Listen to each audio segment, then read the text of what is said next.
నెల్లూరు జిల్లాలో బర్డ్ ఫ్లూతో కోళ్లు మృత్యువాత పడడం ఆందోళన కలిగిస్తోంది. దీంతో అప్రమత్తమైన అధికార యంత్రాంగం ఆయా ప్రాంతాల్లో చికెన్ షాపుల మూసివేతకు ఆదేశాలిచ్చింది. నెల్లూరు జిల్లాలో బర్డ్ ఫ్లూ కలకలం రేగింది.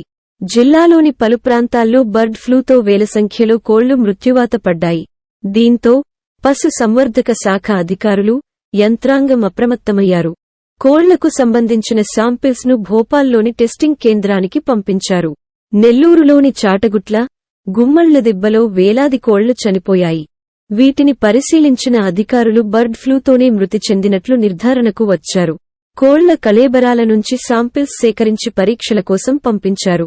ఈ నేపథ్యంలో కోళ్లు మృతి చెందిన ప్రాంతానికి 10 మైళ్ళ పరిధిలోని ప్రాంతాల్లో 3 రోజుల పాటు చికెన్ షాపులు మూసివేయాలని, కిలోమీటర్ పరిధిలోని ప్రాంతాల్లో చికెన్ షాపులు 3 నెలల పాటు మూసివేయాలని కలెక్టర్ ఆదేశించారు.